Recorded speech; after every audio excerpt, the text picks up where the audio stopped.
Hello and welcome back to Blackwatch Intel. My name is Crashy, and today we're going to be talking about competitive system in Overwatch, specifically about the performance-based SR system. So I think overall this will be a pretty short video, but I do want to kind of preface this by saying a lot of these discussions, a lot of things that are going on in the community has all been brought on by the, like recent news about one tricks being banned, and there's just a ton of dialogue and a lot of discussion going on from every, type of player, people that play the games all kinds of ways and have different opinions and ideas about how this game should be played and how the game should be working. And I just want to say that that's really cool. Like this is something that I think is undeniably going to end in a good way for us regardless. We've already seen how Blizzard is starting to respond to, these reports and saying, it's kind of like a 50-50. It's a give and take. You have to be working with your team, but at the same time, you're allowed to really play what you want.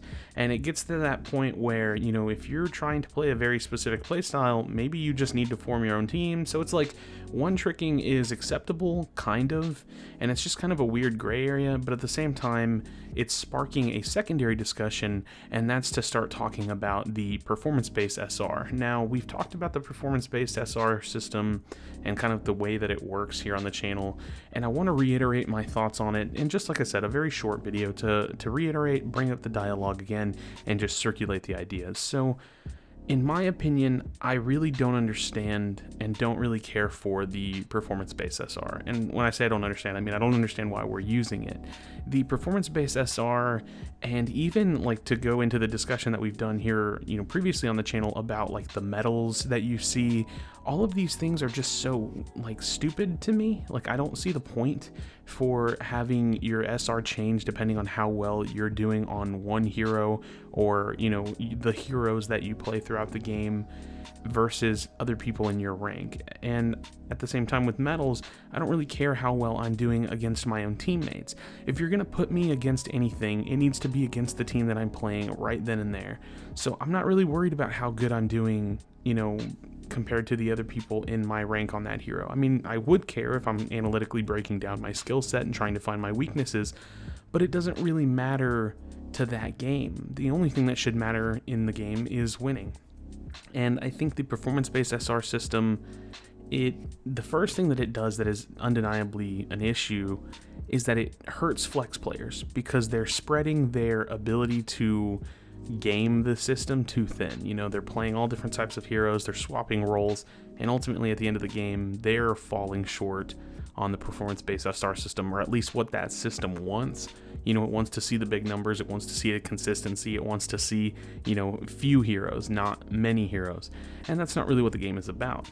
Now, to explain how I think we could get rid of it, I think a system where a win and a loss has a very static amount of SR gain or loss, and we've said that before, standardizing the SR gain or loss is the first thing to do. And so I'm going to use a number 15. So when you lose a game, you lose 15. When you win a game, you win 15. Now there should be like a small multiplier or even just like a static plus or minus of, let's say, 5 SR.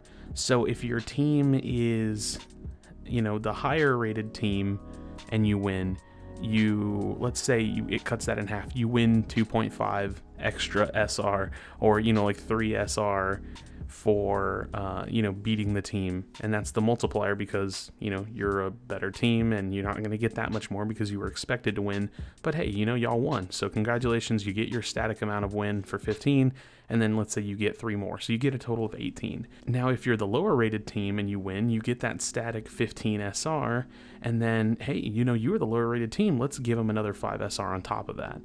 And like I said, that could be a static plus 5 SR, or it could have some kind of multiplier. That's something I wouldn't understand, but it would depend on how big the disparity between the averages are that, give you this secondary amount. But the core of the SR gain and loss would always be 15. So you would never see something crazy like someone just snagging 30 SR and his teammate only getting like, 20 or something like that.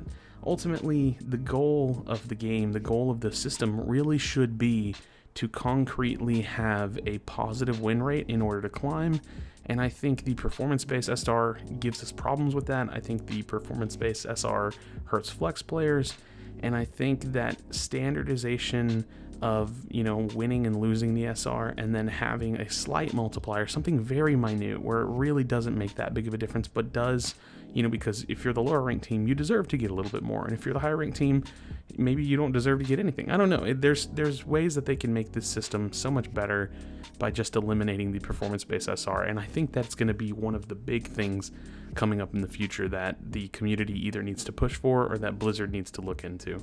So what do you think? Leave your thoughts in the comment section below. I think personally the performance-based SR is just causing more problems than it's solving. It feels good to do good and be rewarded for that, but it's not really helping the overall community, and it's not really helping us achieve what is the most important aspect of playing competitive, and that's trying to go for the win. So thanks for checking out this video. Please do not leave without leaving a like and subscribe for future content. We post videos just about every single day, and I appreciate you for being here, and I'll see you on the next video. Do you feel your bones start to shake? Do you feel the earthquake? Do you feel the fire inside of me? Do you see the sparks that I'm setting free? Does the beat take